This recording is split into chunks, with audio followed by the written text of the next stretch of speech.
오래전에 렘브란트가 그린 자화상이란 그림이 진품이 아니라고 하는 의혹이 제기되었습니다. 그래서 전문가들이 감정하고 분석한 결과 이 그림이 진품이 아니라 판명이 났습니다. 이 그림은 렘브란트의 제자가 그린 그림으로 판명이 됐는데, 진품에는 밑그림이 없지만 가짜 그림에는 연필로 그린 밑그림이 그려져 있었다고 하는 것입니다. 진짜 그림과 가짜 그림은 육안으로 볼 때는 구별하기가 참 어렵습니다. 그러나 가격으로 치면 진품과 가짜 그림은 대단히 큰 차이가 있다고 하는 것입니다. 우리 신앙도 마찬가지입니다. 겉으로 볼 때는 하나님의 일에 직분자 같고 하나님의 일이 열심인 것 같고 믿음이 좋은 것 같아도 실제와 겉보기는 정말 다른 경우가 얼마든지 있다고 하는 것입니다. 어느 형편이든지 어떤 위치에서든지 항상 변함없는 진품 믿음으로 하나님 앞에 세워질 수 있기를 주의 이름으로 축원합니다. 저는 지난 시간까지 주의 일을 어떻게 협력하고 승리의 깃발을 세울 수 있는가 하는 말씀을 드렸습니다. 여호수아와 병사들처럼 현장에서 뛰는 그런 군인들이 있는가 하면 모세처럼 뒤에서 기도하는 어른들이 있고 아론과 훌처럼 확고부동한 협력이 있을 때 여호와 니스의 깃발을 날릴 수가 있다, 그런 말씀을 드렸습니다. 오늘 설교는 하나님의 교회를 어떻게 협력하여 섬기고 세우는가, 이 마지막 시간으로 여러분들이 잘 알고 있는 다윗과 골리앗의 싸움을 함께 볼까 합니다. 오늘 본문의 말씀은 이스라엘과 블레셋이 엘라 골짜기를 가운데 두고 서로 전투하는 내용을 다루고 있습니다. 사무엘상 14장에 보면 사울이 믹마스에서 큰 승리를 했습니다. 그때 자존심이 상처를 받았던 블레셋은 호시탐탐 그 자존심을 다시 세울 기회를 노리고 이스라엘을 침략할 구실을 찾고 있었습니다. 그런데 사무엘상 16장 14절에 보면 하나님의 영이 사울에게서 떠나고 악령이 들어가서 사울이 번뇌케 되니라, 이렇게 말씀하고 있습니다. 사울 왕이 악령이 들어가서 번뇌케 되고 통치력이 악화되니까 이제 블레셋이 이스라엘을 침공했다고 하는 것입니다.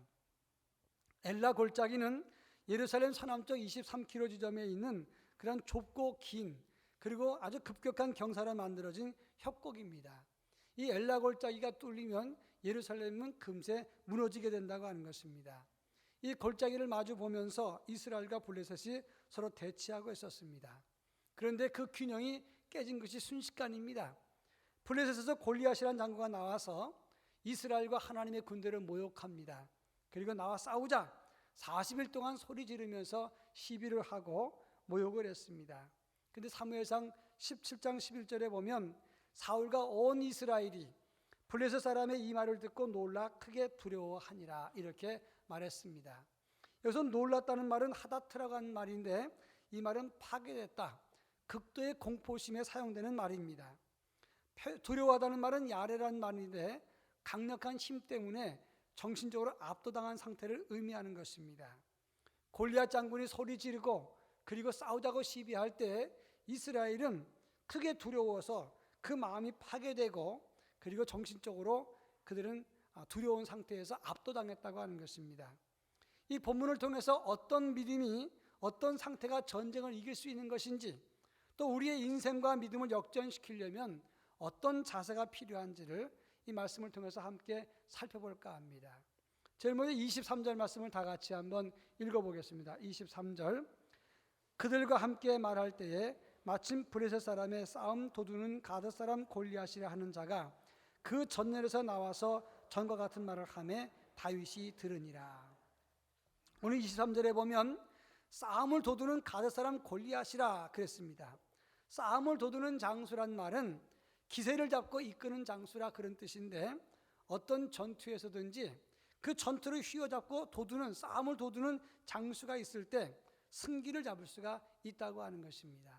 그런데 오늘 사무엘상 17장 16절에 보면 그 블레셋 사람이 40일 조속으로 나와서 그 몸을 나타내었다 그랬습니다. 골리앗이 40일 동안 밤낮으로 나타나가지고 소리를 지르면서 하나님을 모욕하고 싸우자고 시비를 한 것입니다. 그런데 24절에 보면 이스라엘 모든 사람들이 그 사람을 보고 심히 두려워하여 그 앞에서 도망했다라고 말합니다. 골리앗이 얼마나 큰지 3m가 가깝습니다. 소리를 지르면서 그리고 싸우자고 시비하고 하나님을 모독하니까 이스라엘은 정신적으로 압도당해서 부서지고 공포를 느끼면서 도망했다. 성경은 그렇게 말하고 있는 겁니다. 그런데 왜 여기서 40이라는 숫자가 나왔을까 하는 것입니다. 이 40이라고 하는 것은 고난의 숫자를 말하는 것입니다. 골리앗이 나타나서 소리 질렀던 그 40일은 이스라엘 백성들에게는 고난의 때를 말하는 겁니다. 전의를 상실하고 무기력했던 때를 말하는 것입니다. 바로 여기에 영적 원리가 있는 것입니다. 이 세상의 원수들이 강하고 두려우면 그 시간만큼 성도는 비굴하고 초라해지고 도망가고 정신이 빠진다. 그런 의미가 담겨 있는 것입니다. 몇 년 전에 우리 노회에서 이단 연구를 하시는 목사님을 불러서 제가 강의를 부탁했습니다. 신천지가 활동을 하고 우리 교회 주변에도 하나님의 교회가 있기 때문에 한번 와서 이단 특강을 해달라 제가 부탁을 했습니다. 이분이 잘 준비된 화면에 아주 많은 데이터를 가지고 와서 설명을 했습니다. 근데 말끝마다 화면을 보여주면서 엄청납니다. 대단합니다. 그 소리가 굉장히 저는 거슬렸어요. 그래서 강의 끝난 다음에 차 대접할 때 제가 그렇게 얘기를 했습니다. 목사님, 뭐가 엄청납니까? 이 세상에 암수가 짝이 있는 것도 하나님도 암수가 짝이 있다는데 아버지 하나님이 있으니까 어머니 하나님도 있다 그러면서 안상홍이가 아버지 하나님이고 그 부인이었던 장길자는 어머니 하나님이라고 주장을 하면 그게 한심한 거지 그것이 어떻게 건물만 보고 엄청나다고 말할 수 있습니까? 강사님이 엄청나다고 그렇게 두려운 마음을 가지고 말하면 교회는 더 이단에 대해서 싸울 의지가 꺾이는 겁니다. 엄청난 것은 복음이고 이단은 허점이 많고 진리가 아닌 것을 강조해 주시면 좋겠습니다. 그런 얘기를 했습니다. 그렇습니다. 이 세상의 원수가 강하다고 느끼는 순간 그 시간만큼 성도는 비굴해지고 초라해지고 도망가고 정신이 빠지는 것입니다. 이스라엘이 골리앗을 두려워하는 동안 그들은 힘도 쓰지 못하고 숨고 도망했다고 하는 것입니다. 그런데 어린 다윗이 아버지 심부름을 형 안부를 물으려고 왔다가 이 장면을 보고 참을 수가 없었습니다. 그래서 이 다윗이 말합니다. 주의 종이 가서 저 블레셋 사람과 싸우겠습니다. 그런데 사울왕은 말하기를 너는 소년이고 그는 어려서부터 용사이니라 그랬습니다. 그래서 용사라고 하는 말은 전쟁의 남자라는 뜻입니다. 너는 어리지만 저 사람은 어릴 때부터 전쟁의 남자다. 그렇게 말하니까 다윗이 그러나 하나님을 모욕하는 것은 참을 수 없습니다. 내가 일어서서 나가겠습니다. 선포하고 나갔습니다. 여러분 다윗의 나이 몇 살입니까? 아직 어린애입니다. 무기도 없습니다. 전쟁 경험이 없습니다. 힘이나 지혜가 다 부족합니다. 그러나 하나님을 모욕하는 것을 참을 수 없다고 일어서서 나갔을 때 그 믿음으로 일어서는 그 순간부터 이스라엘의 전세가 역전되었다는 사실을 알아야 된다고 하는 것입니다. 이것이 중요한 것입니다. 여러분 삼국지를 읽어보신 분은 알 겁니다만은 삼국지에 보면 유비, 장비, 관우 이 세 사람 말고도 조자룡이라고 하는 그런 장군이 나옵니다. 본명은 조운입니다. 이 사람이 장판 전투에서 조조 10만이 쳐들어왔을 때 유비는 백성들 데리고 도망갔는데 유비의 부인 간부인은 남겨지고 그 유비의 아들 유선이 적진에 남겨지게 됩니다. 그때 조자룡이 창 하나 들고 그 10만 대군을 뚫고 들어가서 구출해 오는 용감한 장군입니다. 근데 그 조자룡이 한중 전투에서 조조군이 다시 침투해 들어올 때 선봉을 격파합니다. 그러니까 조조군이 전군을 발끈해 갖고 전군을 동원해서 정면 공격을 하는데 이 조운이 지키고 있던 성은 이 조조군을 감당할 수가 없습니다. 그런데 조운이 성문을 열고 자기는 거기서 의자에 앉아 있고 깃발도 흔들지 못하게 하고 북도 치지 않았습니다. 조조군이 가만히 보니까 무서워서 이상하게 견딜 수가 없는 겁니다. 무슨 계략이 있는 건지 함정이 있는 건지 성문을 활짝 열어놓고 장수한 사람이 딱 버티고 있는데 그런데 도저히 들어갈 수가 없는 겁니다. 그래서 머뭇거리고 두려워할 때 오히려 이 조자룡이 역공을 해서 조조군을 괴멸시키는데 도망하던 조조군을 한수에 밀어가지고 그 물에 빠져 죽게 만들었다. 그런 기사가 나옵니다. 무슨 말입니까? 담력과 믿음 있는 장수가 그 한 사람이 적군 수십만을 상대할 수가 있다고 하는 것을 말하는 것입니다. 마태복음 26장 57절 이후에 보면 예수님께서 공회에 붙잡혀서 그리고 대제사장에게 신문 받는 장면이 나옵니다. 여러분 예수님 제자들은 다 도망갔습니다. 12 제자들도 다 떠났습니다. 원수들 앞에서 예수님이 혼자 신문을 받습니다. 그러면 예수님이 혼자이기 때문에 두려울 거 아니겠습니까? 그런데 성경을 자세히 읽어보면 신문하는 예수님을 신문하는 대제사장은 두려워서 벌벌 떨고 예수님은 당당하게 그를 맞서고 있는 것을 볼 수가 있습니다. 그렇습니다. 하나님 앞에 선 사람은 두렵지 않습니다. 사도행전 4장에 보면 예수님 죽은 다음에 모두 도망갔던 제자들, 그들이 예수님 부활을 체험하고 성령 받은 다음에 그들은 성전 미문에 안진뱅이를 일으키는 기적을 일으키는 사람이 됩니다. 그 일 때문에 예수 죽였던 사람들이 그 베드로와 요한을 붙잡아다가 신문을 합니다. 다시는 예수 이름으로 말하지 마라. 압력했을 때 그때 베드로와 요한이 뭐라고 말합니까? 아니요, 우리가 하나님 앞에서 너희 말 듣는 것이 하나님 말씀 듣는 것보다 옳은가를 판단하라. 우리는 보고 들은 것을 전하지 아니할 수 없다, 이렇게 주장을 합니다. 그런데 이 사건이 굉장히 중요한 사건입니다. 초대교회가 핍박받던 그 순간에 영적인 반전, 터닝 포인트가 바로 이 시점부터 시작된다는 것입니다. 그렇습니다. 어느 때에 하나님의 교회와 하나님 나라가 영적으로 일어서는가, 하나님 나라를 위해서 하나님의 이름과 명예를 위해서 일어서는 장수가 있을 때 영적인 터닝 포인트가 이루어지는 것이고, 그럴 때 영적 파워와 하나님의 능력을 얻게 된다고 하는 것입니다. 그런 의미에서 교회가 바로 서려면 이런 장수들이 많이 일어나야 된다는 사실을 믿으시기를 바랍니다. 골리앗이 일어나면 안 됩니다. 골리앗이 주저앉아지고 그렇게 다윗과 같은 사람이 일어서는 그런 교회가 될 때, 그런 교회는 위대한 역사를 이룰 수 있는 교회가 되는 것입니다. 그런가 하면 17장 전체를 보면 곳곳에 이스라엘의 비겁함이 드러나고 있다고 하는 것입니다. 17장 25절 말씀을 다 같이 한번 읽어보겠습니다. 25절. 이스라엘 사람들이 이르되 너희가 이 올라온 사람을 보았느냐? 참으로 이스라엘을 모욕하러 왔도다.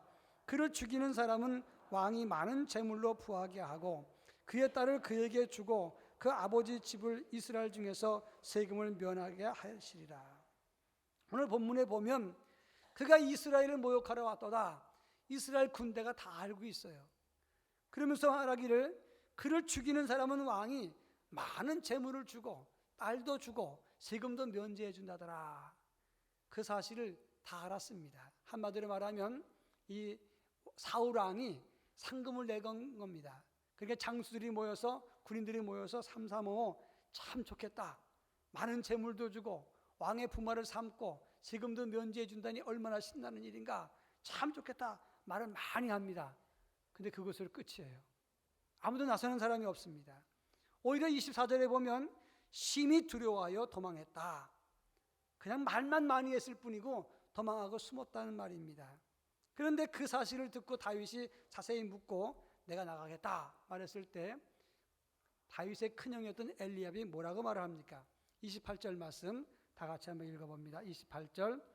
큰형 엘리압이 다윗이 사람들에게 하는 말을 들은지라. 그가 다윗에게 노를 바라여 이르되 내가 어찌하여 이리로 내려왔느냐? 들에 있는 양들을 누구에게 맡겼느냐? 나는 내 교만과 내 마음의 완악함을 아노니 내가 전쟁을 구경하러 왔도다.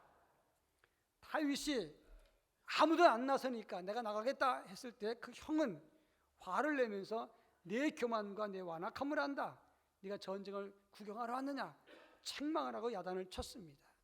그런가 하면 33절을 다 같이 한번 읽어봅니다. 33절. 사울이 다윗에게 이르되 내가 가서 저 블레셋 사람과 싸울 수 없으리니 너는 소년이여 그는 어려서부터 용사임이라. 아까 제가 용사란 말 드렸죠. 전쟁의 남자라 그랬습니다. 왕 자체도 너는 그 사람과 싸워서 이길 수 없다. 너는 어리고 저 사람은 전쟁의 남자야. 왕도 그렇게 얘기를 했어요. 여러분 가만히 보십시오. 다윗은 17장 47절에 보면 여호와의 구원하심이 칼과 창에 있지 아니함을 이 무리에게 알게 하리라. 전쟁은 하나님께 속한 것인즉 너희를 우리 손에 넘기시리라. 다윗은 믿음 갖고 나갑니다. 그런데 다윗보다 다 나이가 많고 군사 경험도 있고 전투 경험이 있는, 그리고 형과 왕까지도 다 숨고 도망하면서 두려워하면서 말만 떠들면서 오히려 다윗이 안 된다, 철없이 네가 나선다 야단만 치고 있다고 하는 것입니다. 여러분, 영적 싸움 하나님 나라는 환경이나 숫자로 만들어지는 것이 아닙니다. 이스라엘 백성들 상태가 이러니까 영적 주도권을 블레셋에게 넘겨주고 지금 자기들은 떨고 있는 것입니다. 이스라엘 군대 숫자가 많으면 무엇합니까? 숨는 사람, 도망한 사람, 다른 말 하는 사람, 사기를 꺾는 말을 하는 사람이 있으면 결코 블레셋을 이길 수가 없게 된다고 하는 것입니다. 영국의 심리학자 하드필드는 이런 말을 했습니다. 나는 할 수 있어, 하면 된다, 이렇게 말하는 사람은 자기 능력보다 500% 정도 더 큰 일을 할 수가 있다. 그러나 나는 못해, 우리는 못해, 우리는 안 돼, 나서지 못하는 사람은 자기 능력의 30%도 감당하지 못한다라고 말을 했습니다. 조나단 스위프트는 이런 말을 했습니다. 비전이란 남들이 보지 않는 것을 보는 것이 비전이다 라고 말을 했습니다. 여러분, 사사기 7장에 보면 기드온 이야기가 나옵니다. 7장 12절에 보면 미디안 동방 사람들이 골짜기에 누웠는데 메뚜기 떼와 같고 그들의 낙타수는 해변가의 모래와 같이 많음이니라 그랬습니다.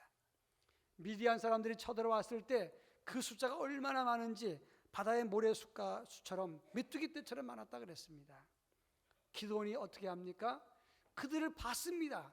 그들의 군사를 봤습니다. 그러나 하나님이 나와 함께 하신다. 그리고 300명 데리고 나가서 그들을 싸웁니다.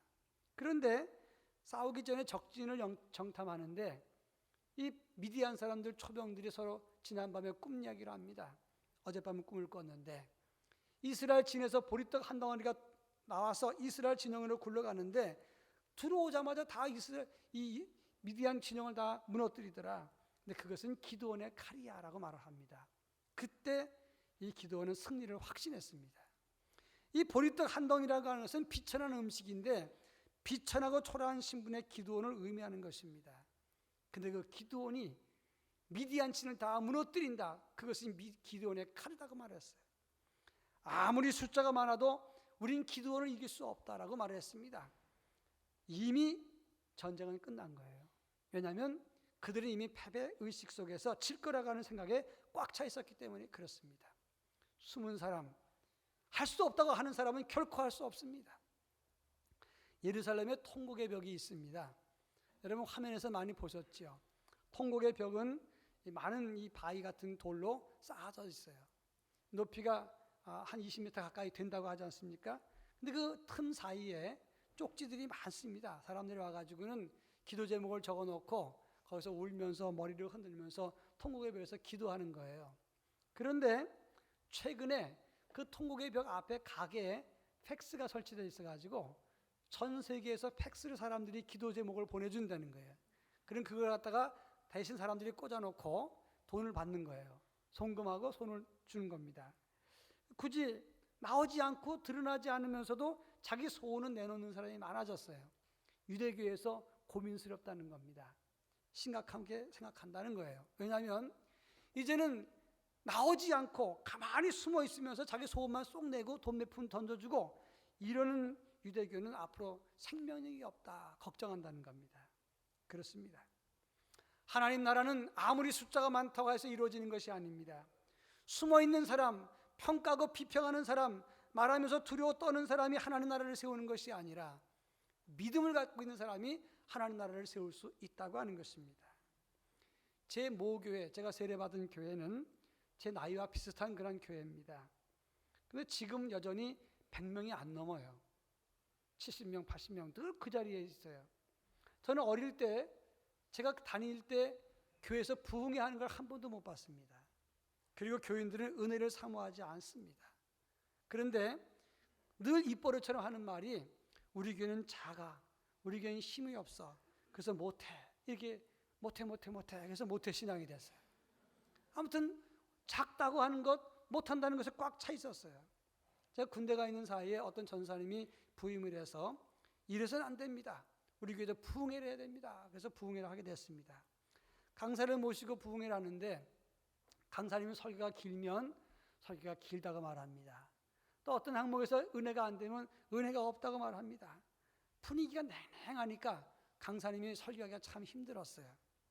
그런데 더 심각한 것은 아무도 감사하지 않는 거예요. 감사원금도 안 내고. 그런데 거의 마지막 부분에 교회 소경이신 장애우가 아주 어렵게 사시는 분이 있었는데 그분이 감사헌금을 드렸어요. 근데 그걸 보고 교역자 외에 그분이 교인이 처음 낸 거예요. 그럴 때 그 전사님이 새벽 시간에 그렇게 기도했다는 겁니다. 어찌 건강한 사람들은 다 숨고 감사할 줄 모르고 이 눈 멀고 어렵게 사시는 이분만은 감사합니까? 눈물을 흘리면서 하나님 우리 교회를 도와주십시오. 근데 그 이야기가 들려서 교인들이 회개하기 시작했다. 그 소식을 제가 군대에서 듣고 제가 울었습니다. 하나님 저희 교회를 살려주십시오. 그렇게 기도했었어요. 하나님 나라는 숫자로 세워지는 것이 아닙니다. 아무리 많아도 숨어있는 사람이 세우는 것이 아닙니다. 다윗은 어리고 경험이 없고 미숙했습니다. 자기 칼도 없었습니다. 갑옷도 없었습니다. 사울의 갑옷 입고 칼을 차고는 걷지도 못하게 된 다윗이었습니다. 그러나 그는 하나님의 명예를 위해서, 하나님의 이름을 위해서, 하나님의 나라를 위해서 일어섰을 때에 그 일을 감당했고 그로 인해서 전세가 역전되기 시작했다는 사실을 알아야 되는 것입니다. 자, 그렇다면 어린 다윗은 무엇을 믿고 골리앗 앞에 나갔습니까? 45절 말씀을 다 같이 한번 읽어보겠습니다. 45절. 다윗이 블레셋 사람에게 이르되 너는 칼과 창과 단창으로 내게 나아오거니와 나는 만군의 여호와의 이름 곧 내가 모욕하는 이스라엘 군대의 하나님의 이름으로 내게 나아가노라.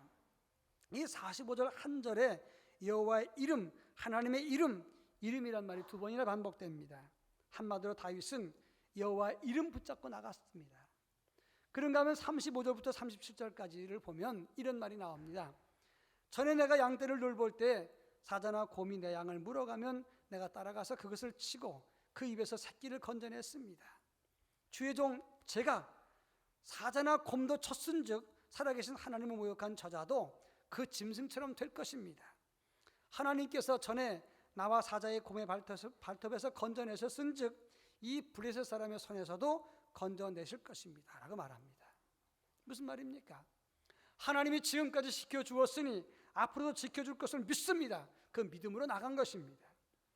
다윗이 골리앗 장군을 맞설 때 자기보다 몇 배 큰 사람, 그리고 엄청난 힘을 가진 사람, 경륜을 가진 사람, 무기를 가진 사람 그 앞에 무슨 특별한 신무기나 또는 준비된 것을 갖고 나간 게 아닙니다.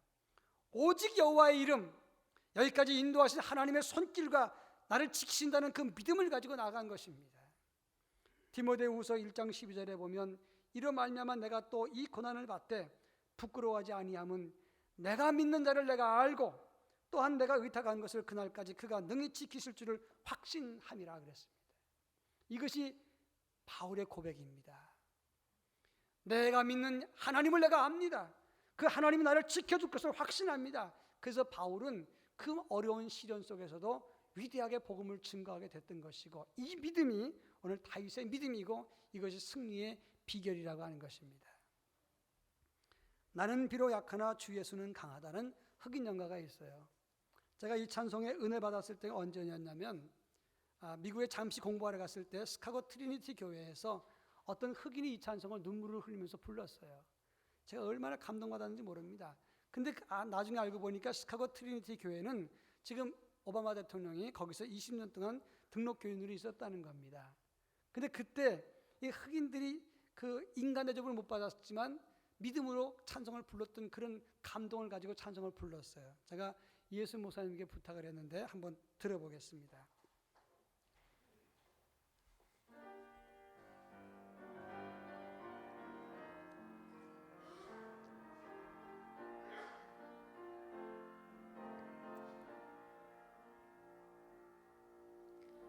나는 비록 약하나 주의 힘은 강하다.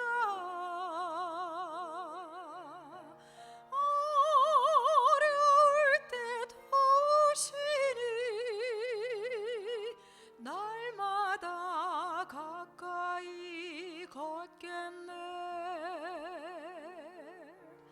나를 허락하시어 주 가까이 하도록 날마다 더 가까이 나를